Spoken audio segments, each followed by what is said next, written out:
You think you know the person you married? Think again. James Sterling was absolutely certain he held all the cards. He was the CEO, the visionary, the man with the millions. To him, his wife Isabella was just a quiet, dependent accessory he was ready to discard for a younger model. He thought he could bully her into a penny-pinching settlement. But when the courtroom doors swung open on the final day of the trial, James didn't just lose his money, he lost his reality.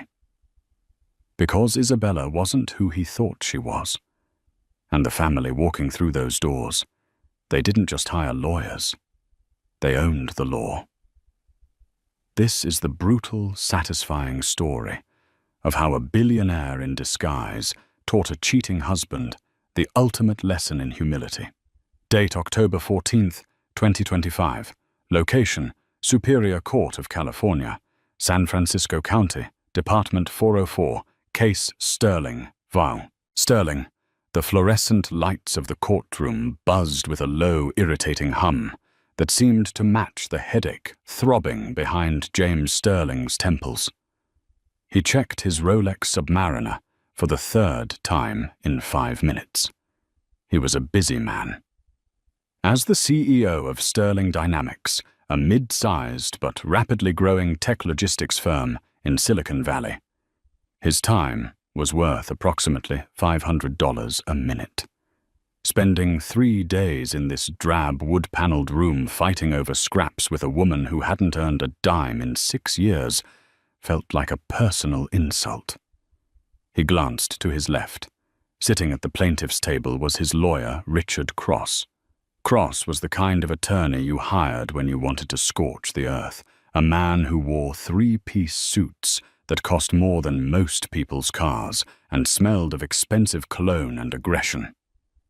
"Relax, James," Cross whispered, not looking up from his notes. "We have her cornered. The prenup is shaky, sure, but with the forensic accounting we've presented, she looks like a financial liability. We'll get you out of this with the assets intact.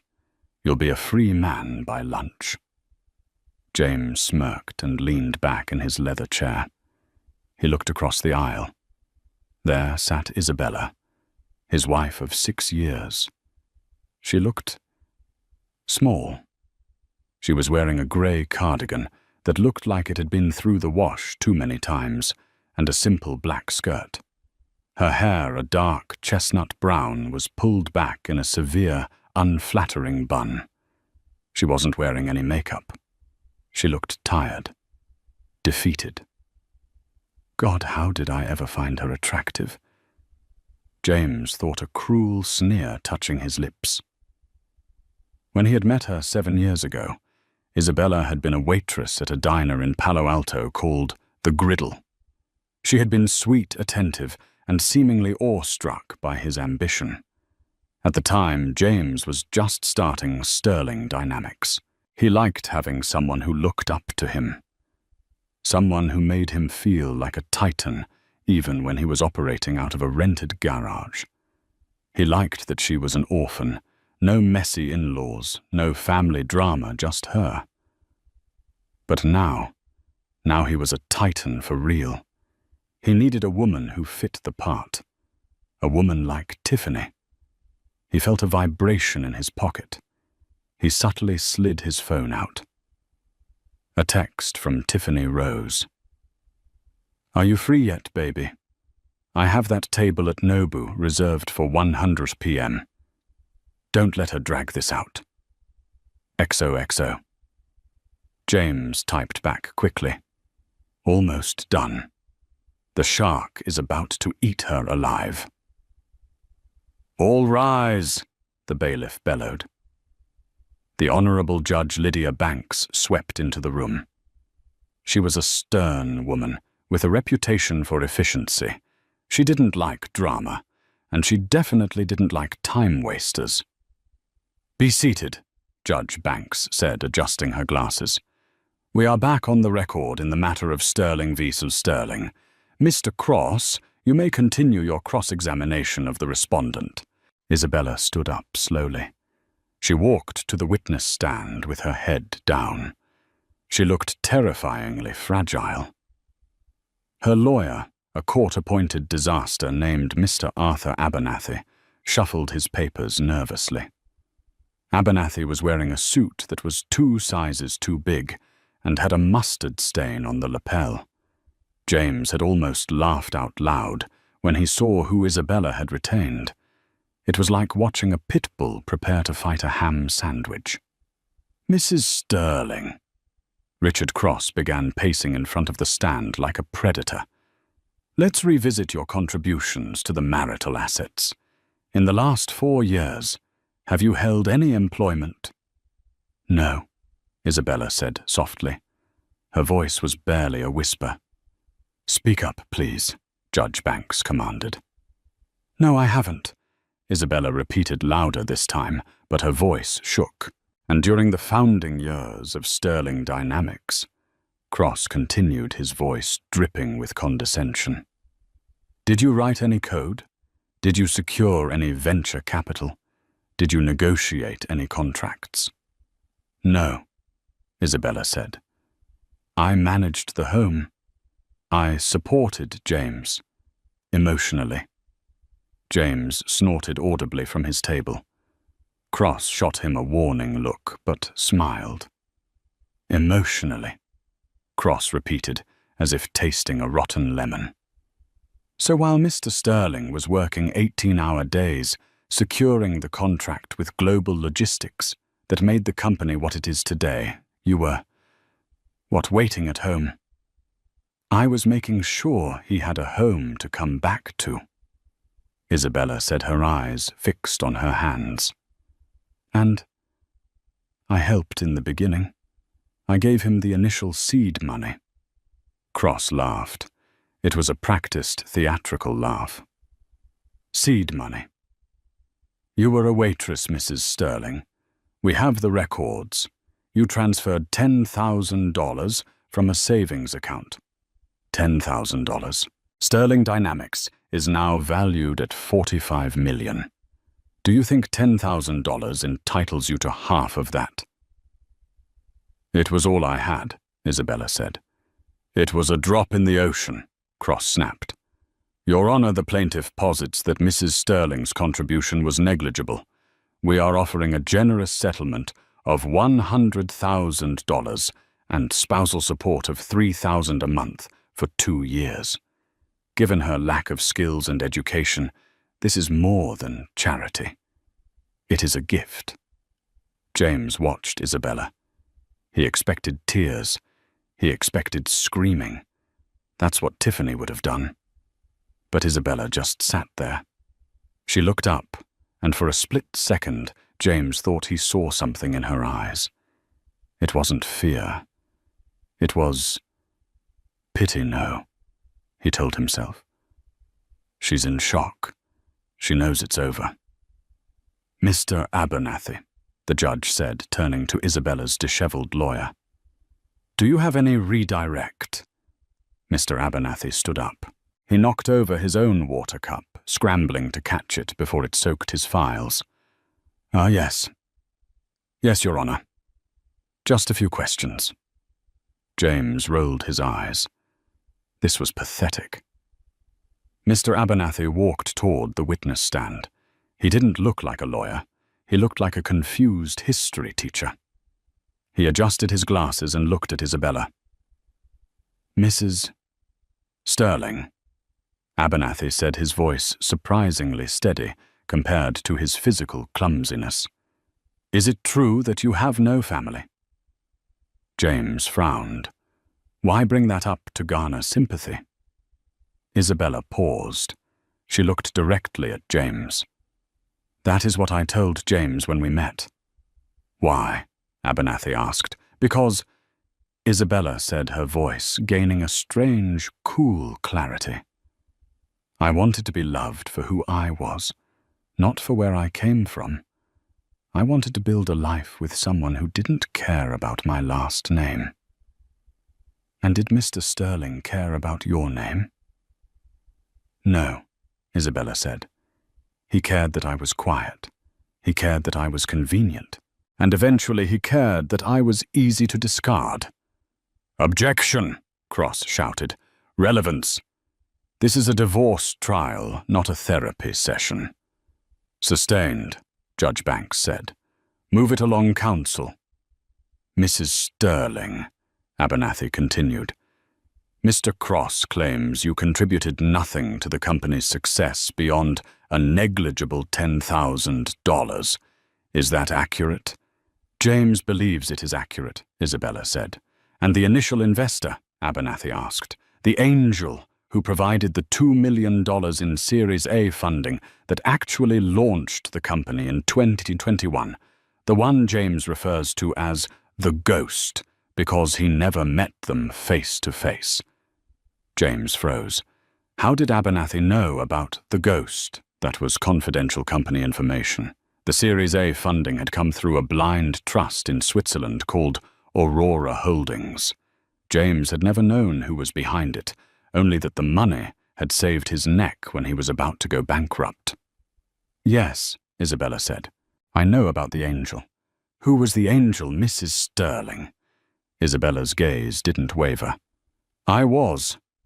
Silence descended on the courtroom. Absolute, suffocating silence.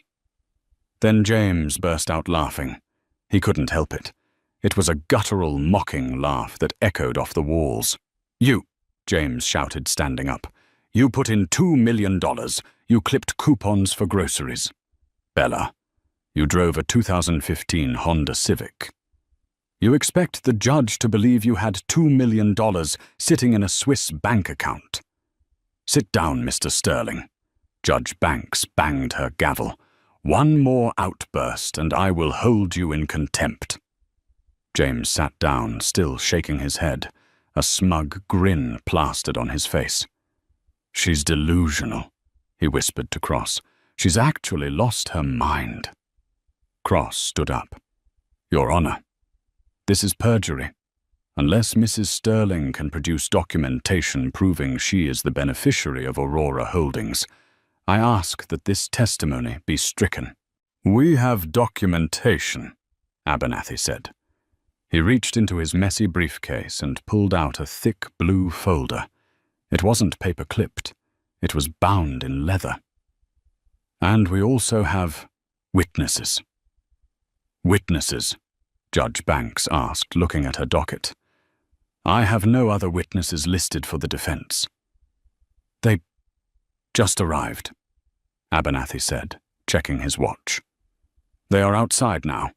I beg the court's indulgence. It pertains to the financial disclosures Mr. Sterling submitted to this court, specifically the assets he failed to disclose." James's smile faltered. Assets he failed to disclose. He had hidden $3 million in a shell company in the Cayman Islands. He had done it carefully. His accountant assured him it was untraceable. "This is highly irregular," Judge Banks said, frowning. "It is, Your Honor," Abernathy agreed, "but if you grant me 5 minutes, I promise you the integrity of this court will be preserved, and Mr. Sterling's memory might be refreshed." Judge Banks looked at Isabella. Isabella sat like a statue, her posture suddenly regal, the slouch gone. 5 minutes, Judge Banks said. "Court is in recess." James leaned over to Cross. "What is she doing? Who is coming?" "I don't know," Cross said, looking uneasy for the first time. "But she can't be Aurora Holdings. That fund is handled by the Caldwell Group. That's old money. East Coast steel and banking money. There is no way your waitress wife is connected to them." James relaxed. "Exactly. She's bluffing. She's trying to scare me into a higher settlement." The double doors at the back of the courtroom opened. James turned around, expecting to see perhaps a forensic accountant or maybe a disgruntled ex-employee Isabella had dug up. Instead, 2 men in black suits walked in. They were security. They held the doors open. Then an older man walked in. He was tall, with silver hair, and a face that looked like it had been carved out of granite. He wore a suit that James recognized instantly, bespoke Savile Row, likely costing upwards of $20,000. He walked with a cane, but he didn't lean on it. He used it like a scepter. Behind him walked a younger man, perhaps 30, with the same sharp jawline and cold, calculating eyes. The air in the room seemed to get thinner. James felt a cold knot form in his stomach. He recognized the older man, not from real life, but from the pages of Forbes and the Wall Street Journal. It was Alistair Caldwell, the patriarch of the Caldwell dynasty, one of the wealthiest men in New York, a man who owned shipping lines, real estate empires, and banks. Why is Alistair Caldwell in my divorce hearing? James looked at Isabella. Isabella stood up. She didn't look at James. She looked at the old man. "Hello, Daddy," she said. The courtroom gasped. Even the court reporter stopped typing. James felt the blood drain from his face. His hands went numb. Daddy Alistair Caldwell stopped in the middle of the aisle. He looked at James Sterling with a look of utter, terrifying indifference, the way a human looks at a cockroach before stepping on it. Then he looked at Isabella. His hard face softened just a fraction. "Isabella," Alistair said. His voice was deep, resonant, and commanded absolute authority. "You've had your fun playing house. Are you ready to finish this?" "Yes," Isabella said. "I'm ready." Mr. Abernathy, the clumsy lawyer, suddenly straightened his tie. He smiled at James, a sharp, predatory smile that revealed he hadn't been clumsy at all. It had been an act. "Your Honor," Abernathy said, his voice booming now, "I would like to introduce my co-counsel representing the Caldwell Family Trust, which holds the controlling interest in Sterling Dynamics, Mr. Liam Caldwell." The younger man stepped forward and placed a heavy briefcase on the defense table. James looked at Cross. Cross was pale. He was closing his laptop. "You didn't tell me," Cross hissed at James. "You didn't tell me she was a Caldwell." "I didn't know," James whispered, his voice cracking. "She said she was from Ohio. She said her parents died in a car crash." "She lied," Cross said, staring at the Billionaire family assembling on the other side of the aisle. "And God help us, you fell for it." Isabella turned to James. The mousy, tired housewife was gone. In her place was a woman with ice in her veins. She offered him a small, cold smile. "You wanted a fight, James," she said softly, so only he could hear. "You wanted to count pennies. So let's count them. All of them." The silence in Department 404 was shattered by the sound of Liam Caldwell snapping open the latches of his briefcase. It sounded like 2 gunshots in the quiet room. Judge Banks, usually a paragon of composure, took a moment to clean her glasses. She looked from the billionaire patriarch, Alistair Caldwell, sitting stoically in the gallery, like a king holding court to the shivering figure of James Sterling. "Mr. Abernathy," Judge Banks said, her voice tight. "You mentioned a change in representation." "Yes, Your Honor," Abernathy said, stepping aside with a deferential bow. "I'm stepping down as lead counsel. Mr. Liam Caldwell is admitted to the bar in California and will be taking over Mrs. Sterling's excuse me. Ms. Caldwell's representation effective immediately." Liam Caldwell stood up. He was terrifyingly handsome, but in a way that suggested he would smile while foreclosing on an orphanage. He buttoned his suit jacket, a charcoal grey Tom Ford that fit him like a second skin. "Thank you, Your Honor," Liam said. His voice was smooth, polished, and carried a distinctive East Coast cadence. "We apologize for the theatrics. However, given the fraudulent nature of the plaintiff's financial disclosures, my family felt it necessary to intervene personally to protect our assets." "Object," Richard Cross started to say. but his voice cracked. He cleared his throat. Objection. My client has not committed fraud. That remains to be seen, Judge Banks said, leaning forward.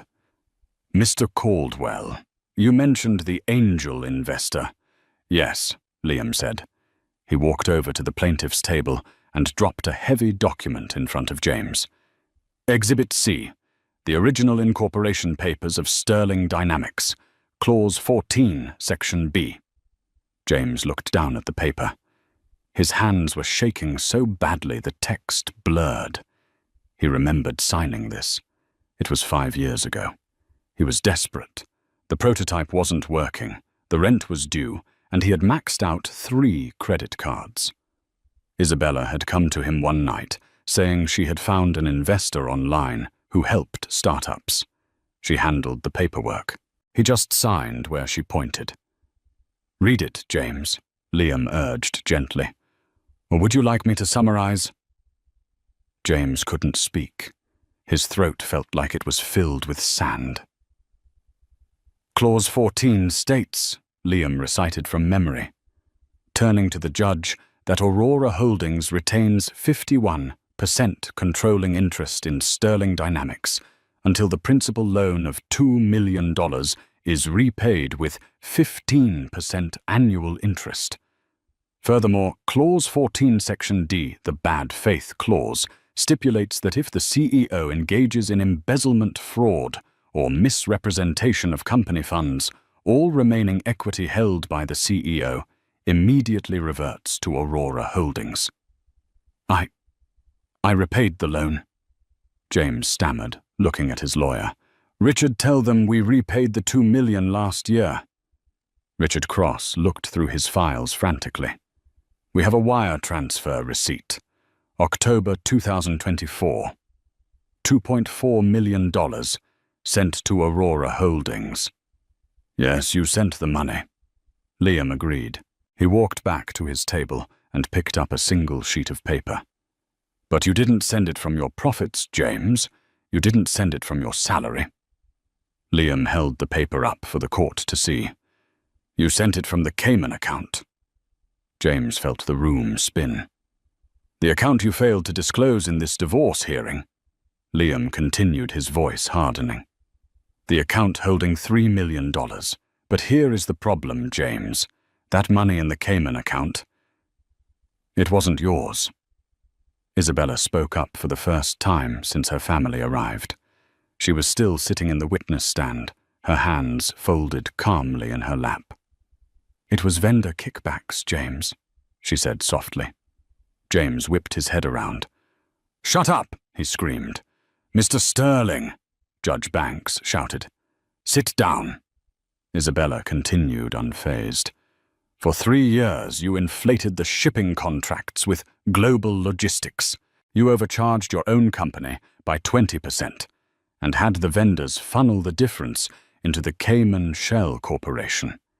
You were stealing from Sterling Dynamics to pay off the debt you owed to start Sterling Dynamics. That is speculation, Cross yelled, though he was sweating profusely. It is forensic fact, Liam countered. We have the bank records. We have the affidavits from the vendors at Global Logistics, who, by the way, were very eager to cooperate once the Caldwell Group threatened to blacklist them from every major port in North America. Liam turned to the judge. Your Honor, James Sterling didn't just hide assets from his wife. He embezzled funds from a company majority owned by the Caldwell Trust. Under the bad faith clause, James Sterling no longer owns 49% of the company. He owns 0%. He is not a CEO. He is an employee who has been caught stealing. James slumped in his chair. It wasn't possible. This was a nightmare. Isabella, his quiet mousie.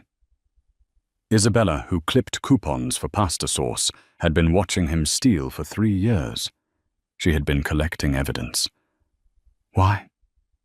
James whispered, staring at her. Why did you wait? If you knew, why didn't you stop me? Isabella looked at him. Her brown eyes, usually so warm and submissive, were now dark pools of indifference. "I wanted to give you a chance to be honest," she said. "I gave you the divorce papers 6 months ago. I asked for a clean break. I asked for half of the marital home and my car. That was it. I didn't ask for the company. I didn't ask for your millions." She leaned into the microphone. "But you got greedy, James. You tried to leave me with nothing. You hired Mr. Cross to humiliate me. You mocked me for being a waitress. You called me a burden." Isabella stood up. She looked tall. She looked like a Caldwell. "You thought I was powerless because I chose to be kind," she said. "You mistook silence for weakness. So I called my father, and I told him you were ready to be taught a lesson." Richard Cross closed his laptop with a snap. He stood up. "Your Honor," Cross said, his face pale, "I request a recess. I need to consult with my client regarding his potential criminal exposure." "Criminal?" James grabbed Cross's arm. "What do you mean, criminal?" "Embezzlement is a federal crime, James," Cross hissed, pulling his arm away. "And fraud in a court of law is another. You didn't tell me you were laundering money. I'm a shark, James, not a magician. You're on your own." "Recess granted," Judge Banks said, banging the gavel. "We reconvene at 1:30 p.m.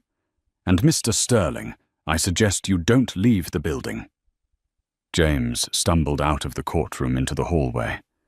The air in the corridor felt cooler, but he was burning up. He loosened his tie, gasping for breath. He needed to think. He needed a plan. He had millions stashed away. Wait, no.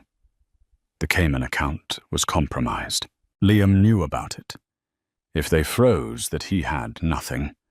His liquid cash was tied up in the house, and the car's assets that were now frozen by the court. He pulled out his phone. He had to call his offshore banker. "James." A high-pitched, cheerful voice grated against his ears. He looked up. Walking down the courthouse hallway, clicking loudly in red-bottomed stilettos, was Tiffany Rose. She was wearing a white dress that was far too short for a courthouse and carrying a massive designer bag. She looked like a walking Instagram filter. "Tiffany," James hissed, looking around wildly. "What are you doing here? I told you to wait at the restaurant." Tiffany pouted, wrapping her arms around his neck. "I got bored, baby." "And you said you'd be done by noon. It's 12:15. I came to pick you up. Did you crush her? Is the mouse crying?" James tried to push her away, but his hands were trembling. "Tiffany, listen to me. You have to leave now." "Why?" Tiffany laughed, pulling back. Did she make a scene? Oh, I hope she made a scene. I love it when they get desperate. Just then, the double doors of Department 404 opened again. Isabella walked out. She was flanked on one side by Liam and on the other by Alistair. 4 large security guards formed a protective phalanx around them. They moved with a synchronized grace that screamed power. Tiffany blinked. She looked at Isabella, then at the men in suits, then back at Isabella. "Is that her?" Tiffany sneered, her voice carrying down the hallway. "That's the ex-God James, you were right. She dresses like a librarian who gave up on life." James squeezed his eyes shut. "Shut up, Tiffany. For the love of God, shut up." Isabella stopped. She didn't look angry. She looked at Tiffany with a mild curiosity, like a scientist observing a new strain of bacteria. Alistair Caldwell stopped too. He leaned on his cane and looked at Tiffany. "And who might this be?" Alistair asked, his voice rumbling like distant thunder. "I'm his fiancée," Tiffany declared, flashing a diamond ring that James had bought with money from the company account. "Who are you?" Her grandpa. The hallway went dead silent. Even the passing clerks stopped walking. Liam Caldwell let out a dry, sharp chuckle. Grandpa, that's rich. Isabella took a step toward Tiffany. The security guards shifted to let her pass. Tiffany Rose, Isabella said. Age 24. Failed fitness influencer. Currently unemployed, living in a condo in the Marina District, paid for by Sterling Dynamics under the guise of consulting fees.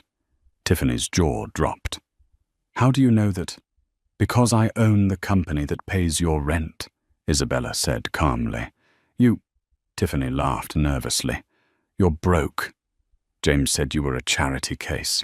James lied, Isabella said. She turned her gaze to James. James lies about a lot of things. He told you he was rich. He told you he was the CEO. He told you he was free. Isabella took another step. As of 20 minutes ago, James is unemployed. His assets are frozen. The condo you live in? It's company property. I'm having the locks changed within the hour. The car you drove here, the Porsche Macan, it's leased under the company name. The repo men are likely towing it from the parking lot as we speak. You can't do that, Tiffany shrieked. She looked at James. James, tell her she's lying. James leaned against the wall, covering his face with his hands. It's true, Tiff. It's all gone. Tiffany looked at James, horror dawning on her face. It wasn't horror for him. It was horror for herself. The meal ticket was cancelled. You loser! Tiffany screamed, hitting James in the chest with her handbag. You told me you were worth $50 million. I wasted 8 months on you. Ms. Rose, Liam interrupted, checking his watch. I'd advise you to stop assaulting the defendant. The FBI is on their way to pick him up, and they might decide to take you in as an accessory to embezzlement if you don't disappear very, very quickly. Tiffany went pale. She looked at the diamond ring on her finger. Give it back, Isabella said. What? Tiffany clutched her hand to her chest. The ring, Isabella said. It was bought with stolen funds. It's evidence.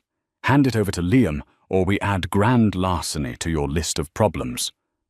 Tiffany frantically yanked the ring off her finger and threw it at Liam, who caught it effortlessly with one hand. She didn't even look at James. She turned and ran down the hallway, her heels clicking frantically until she disappeared around the corner. James slid down the wall until he was sitting on the floor. He looked up at Isabella.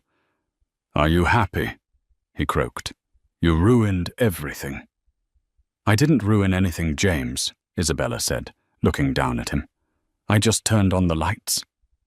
Alistair stepped forward. He looked at the broken man on the floor. You had a gem, Alistair said, gesturing to his daughter. A woman who loved you when you had nothing. A woman who brought you into a family that could have given you the world. If you had just been decent. If you had just been faithful. Alistair shook his head. Come, Isabella. We have a board meeting. You have a company to restructure. Wait, James pleaded, scrambling to his knees. Bella, please. I can fix this. We can talk. The company needs me. I'm the face of Sterling Dynamics. The clients know me. Isabella paused. She looked back over her shoulder. The clients know James Sterling, she said. But James Sterling is a fraud. The company will be fine, James. I hired a new CEO this morning. James blinked. Who? Me, Isabella said. She turned and walked away, the heels of her modest black shoes, making a sound far more intimidating than Tiffany's stilettos ever could. James sat alone in the hallway. Down the corridor, the elevator dinged. 4 agents in windbreakers with FBI emblazoned on the back stepped out. They looked around, spotted James, and started walking toward him. James closed his eyes. But the story wasn't over. James Sterling was a narcissist, and narcissists don't go down without trying to burn the house down with them. He had one card left to play, a card he had kept hidden in a safe deposit box that not even Isabella knew about. It was a recording from inside the Caldwell home. As the agents handcuffed him, James smiled, a manic, desperate smile. "You want a war, Isabella," he thought. "Okay, let's see how Daddy likes it when his secrets come out." Date October 18th, 2025. Location, Federal Detention Center, Dublin, California. The orange jumpsuit was itchy. It smelled of industrial detergent and old sweat. James Sterling sat on the edge of his metal cot, staring at the concrete wall. 3 days. He had been in here for 3 days. His assets were frozen. His reputation was incinerated. The news cycle had been relentless. Tech CEO revealed as conman. The headlines screamed. The billionaire wife he never knew. He had been denied bail. The judge a different one this time, as Judge Banks had recused herself to be a witness in the fraud case, deemed him a flight risk. "Sterling," a guard barked, rapping his baton on the bars. "Lawyer." James stood up. A flicker of hope ignited in his chest. He shuffled to the visitation room, his wrists cuffed. Sitting behind the plexiglass wasn't a high-powered defense attorney. It was Morris Fletcher. Morris was a fixer James had kept on retainer for the dirty work, scrubbing bad reviews, intimidating disgruntled employees, and silencing the occasional mistress. Morris wore a cheap suit and looked like a man who hadn't slept in a week. James picked up the phone. "Did you get it?" Morris nodded, looking nervous. He didn't pick up the phone. He just held up a small silver USB drive against the glass. James exhaled his breath, fogging the plastic. The insurance policy. 3 years ago, Isabella had taken James to a family gathering in the Hamptons. She had claimed it was for her distant uncle's retirement. James, always suspicious and always snooping for leverage, had planted a voice-activated recorder in the library, hoping to catch some gossip he could use to embarrass Isabella's relatives if they ever looked down on him. He hadn't caught gossip. He had caught Alistair Caldwell, Isabella's uncle, having a hushed, intense conversation with his head of security. James remembered the words perfectly. He had listened to them 1,000 times. "I don't care about the legality. Just bury it. Pay them whatever they want, but make sure the police report disappears. I want it gone by morning. If this gets out, it ruins everything." James didn't know what Alistair had buried. A body. A massive fraud. Toxic waste dumping. It didn't matter. It was proof that the high and mighty Alistair Caldwell was a criminal. It was obstruction of justice. It was a felony. "You know what to do," James whispered into the phone. "Go to Liam Caldwell. Tell him I want full immunity. I want my assets unfrozen. I want $10 million wired to an account in Switzerland. And I want Isabella to publicly apologize." "James," Morris said, his voice tinny through the receiver. "Are you sure these people, they aren't just rich, they're powerful? If we poke the bear is already eating me, Morris," James hissed. "Do it. Tell them if I don't walk out of here by tomorrow noon, that recording goes to the New York Times, the FBI, and TMZ. Alistair Caldwell will spend his twilight years in a cell right next to mine." Morris hesitated, then nodded. He pocketed the drive and stood up. James watched him leave. He leaned back in his chair, a cold smile spreading across his face. "Checkmate Isabella. Location, the Caldwell Estate, Pacific Heights. Time 7:00 p.m. The atmosphere in the library was heavy. Rain lashed against the bay windows, overlooking the Golden Gate Bridge. Alistair Caldwell sat in his leather armchair, a glass of scotch in his hand. Liam paced by the fireplace. Isabella stood by the window watching the storm. "He's bluffing," Liam said, tossing a manila envelope onto the coffee table. "Morris Fletcher came to my office an hour ago. He played a 10-second clip. He wants a deal." "What's on the tape, Liam?" Alistair asked calmly. He didn't look worried. He looked tired. "It's you, grandfather," Liam said, "from Christmas Eve 2019. You're telling Marcus to bury it and pay them off. You talk about making a police report disappear." Isabella froze. Her reflection in the dark window stared back at her, pale and wide-eyed. Christmas Eve 2019. She turned around, slowly. "Play it." Liam pulled out his phone and tapped the screen. A grainy, amplified recording filled the room. "I don't care about the legality. Just bury it. Pay them whatever they want, but make sure the police report disappears. I want it gone by morning.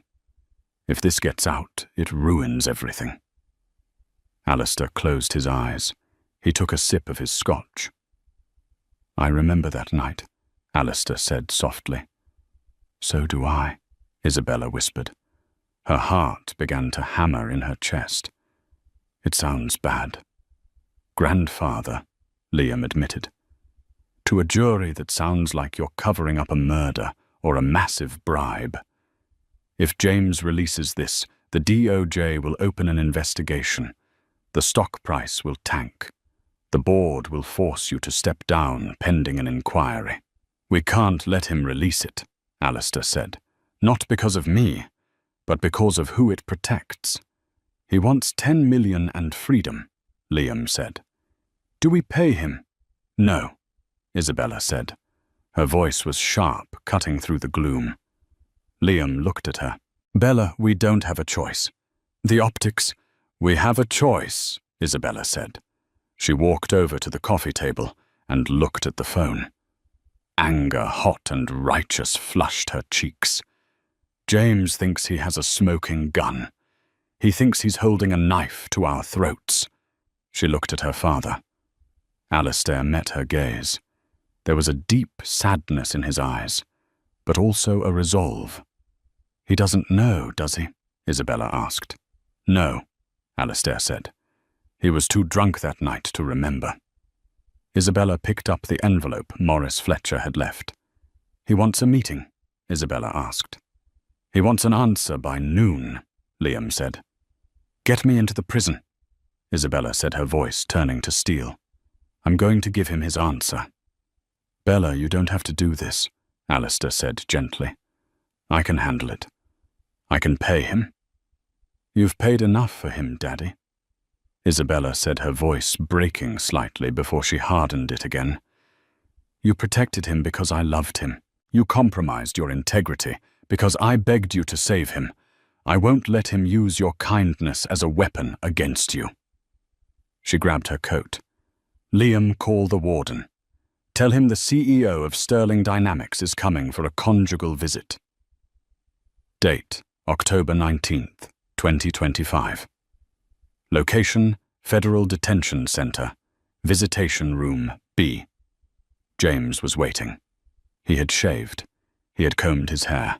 He sat with the arrogance of a man who believes he has just won the lottery. When the door opened, he expected Liam with a check, or maybe Alistair looking defeated. Instead, Isabella walked in. She was alone. She wore a white power suit that made her glow against the drab grey walls of the prison. She carried nothing but a small tablet. She sat down opposite him. She didn't pick up the phone. She signaled the guard to unlock the pass-through slot. The guard, clearly instructed by higher powers, obliged and stepped out of the room. "Where's the money?" James asked, leaning forward. "Where's the release order?" "There is no money, James," Isabella said. Her voice was calm, conversational. "And you aren't going anywhere." James laughed. "Did you listen to the tape? Your daddy is a criminal, Bella. Racketeering, bribery, obstruction of justice. If I release that the Caldwell name is mud, you really want to play chicken with me?" "I listened to the tape," Isabella said. "Christmas Eve, 2019, the Hamptons." "Exactly." James smirked. He was covering up something nasty. What was it? Did he have a rival killed? Did he dump chemicals in the ocean? Isabella placed the tablet on the table between them. "You really don't remember that night, do you?" she asked. "I remember I was bored." James shrugged. "I had a few drinks. I went to the library to read. That's when I heard it." "You had a few drinks," Isabella corrected. "James, you drank nearly a bottle of scotch. You insisted on driving back to the guest house to get your cigarettes. I tried to stop you. You pushed me." James frowned. A vague, hazy memory scratched at the back of his mind. The rain. The sleek black Jaguar. He had been driving Isabella's car. "I didn't drive," James said defensively. I stayed at the party." "You drove," Isabella said. "You took the Jaguar. You made it about 2 miles down the coast road. And then you hit something." James went cold. "You hit a minivan, James," Isabella said quietly. "It was parked on the shoulder, a family of 4 inside. They were changing a flat tire." James stared at her. His mouth opened, but no sound came out. "You didn't stop," Isabella continued. "You panicked. You drove away. You came back to the estate, the front of the Jaguar sashed in, crying, smelling of vomit and whiskey. You told me you thought you hit a deer. You were hysterical." Isabella tapped the tablet. A video file opened. It wasn't the audio James had. It was security footage from the Caldwell estate garage. On the screen, a younger James was stumbling out of a smashed Jaguar, collapsing into Isabella's arms. "I called my father," Isabella said. "I was terrified. I thought you were going to prison. I thought my husband's life was over. I begged him to help." She looked James dead in the eye. "That recording you have, that isn't Alistair covering up his crime. It's Alistair covering up yours." James shook his head. No, that's a lie." "The police report he mentioned making disappear," Isabella said. "It was the hit-and-run report, the payment he paid that family $2 million cash to not press charges and to sign a non-disclosure agreement. He paid for their medical bills. He paid for a new car.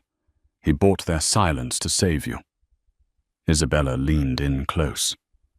"My father committed a felony that night, James." "Yes. He obstructed justice. He bribed victims, but he didn't do it for profit.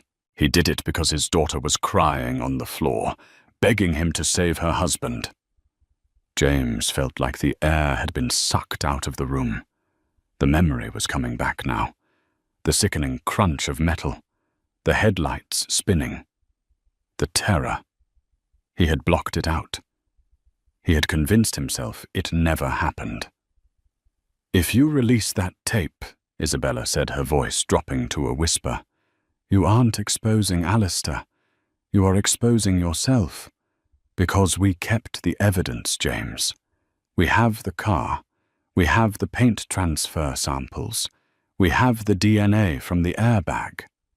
She swiped on the tablet. A photo of the smashed Jaguar wrapped in plastic in a storage unit. "We kept it as insurance," she said, "in case you ever tried to hurt us.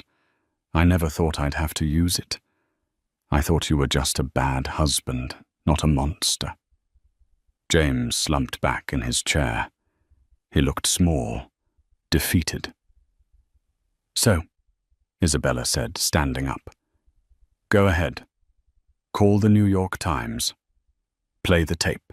Tell them Alistair Caldwell covered up a crime. And when they ask whose crime it was, we will give them the full file. You're already looking at 10 years for embezzlement. Add felony hit and run, fleeing the scene, and DUI causing injury. You'll die in this prison, James. James looked at the USB drive on the table. It wasn't a weapon anymore. It was a suicide vest. "What do you want?" James whispered. "I want you to plead guilty," Isabella said, "to everything. The fraud, the embezzlement. You take the maximum sentence. You don't appeal. And you never, ever speak my name or my family's name again. And if I do, then I release the hit-and-run evidence to the district attorney," Isabella said, "and I make sure you get put in general population." She reached out and took the tablet back. "Goodbye, James. Enjoy the silence. You finally got what you wanted, a life where you don't have to work, and everyone knows your name." Isabella turned and walked toward the door. She didn't look back. James sat alone in the room. He looked at the reflection of himself in the dark glass. He had thought he was a king. He had thought he was the smartest man in the room. He realized now, too late, that he had never been the player. He had always been the pawn.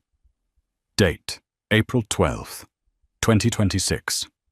Location, the Penthouse Office, Aurora Tech Headquarters. Formerly Sterling Dynamics, San Francisco. The view from the 42nd floor was breathtaking. The fog was rolling over the Golden Gate Bridge, a blanket of white obscuring the churning water below. Isabella Caldwell stood by the floor-to-ceiling glass, sipping a cup of green tea. She wore a tailored navy blazer and silk trousers, an outfit that cost more than the entire wardrobe James had allowed her to own during their marriage. The office behind her had been purged. James's aggressive black leather furniture was gone, replaced by cream velvet and warm oak. The minibar where he had hidden his expensive scotch was removed, replaced by a bookshelf filled with legal texts and engineering journals. The air no longer smelled of his cologne. It smelled of fresh orchids and success. "Ms. Caldwell." Isabella turned. Her assistant, a sharp young woman named Sarah, whom James had fired 2 years ago for being too opinionated and whom Isabella had rehired immediately with a raise, stood in the doorway. "The board of directors is waiting," Sarah said. "And there is a delivery for you, from the mailroom.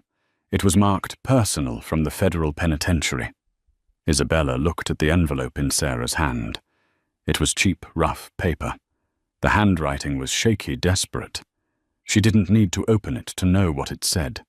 It would be another plea, another beg for a visitation, another promise that he had changed, that he found God, that he was sorry. "Burn it," Isabella said calmly. Sarah blinked. You don't want to read it. I know the author," Isabella said, turning back to the window. "I don't like his style. Shred it, burn it, I don't care. Just make sure it never enters this room." "Understood," Sarah said, a small smile playing on her lips. "Oh, and one more thing. The rebranding team sent over the final mock-ups. The sign on the building is being changed as we speak." Isabella smiled. Sterling Dynamics was dead. The name that had been synonymous with fraud and arrogance had been scrubbed from every website, every letterhead, and every building. The company was now Aurora Tech, named after the shell company her grandmother had started 50 years ago. It was a nod to the women in her family who built empires in silence, while men took the credit. "I'll be there in 5 minutes," Isabella said. As Sarah left, the door opened again. This time it wasn't an assistant. It was Alistair Caldwell. He looked older than he had in the courtroom. The stress of the last 6 months, the internal audits, the media circus, the quiet settlements with the SEC to clean up James's mess had taken a toll, but he still stood tall, leaning on his cane, with the grace of a retired general. "You look like your mother," Alistair said, walking into the room. "I feel like her," Isabella replied. She walked over and kissed his cheek. "How is the retirement life treating you?" "Boring," Alistair grunted, sinking into one of the new armchairs. "I played golf yesterday. I hated it. I might buy a vineyard just to have something to yell at." Isabella laughed. It was a genuine sound, free of the anxiety that had plagued her for years. "I wanted to give you this," Alistair said. He reached into his pocket and pulled out a small velvet box. Isabella opened it. Inside was a simple, heavy gold signet ring. The Caldwell crest, a lion holding a key, was engraved on the face. "It was my father's," Alistair said, "and his father's before him. It usually goes to the eldest son. But Liam is good at the numbers, but he doesn't have the heart. You do." "Daddy, I can't," Isabella said, touched. "You saved this family, Isabella." Alistair said, his voice serious. "I spent my life thinking I had to protect you. I thought you were too soft for this world. That's why I let you marry that man. I thought you just wanted a simple life."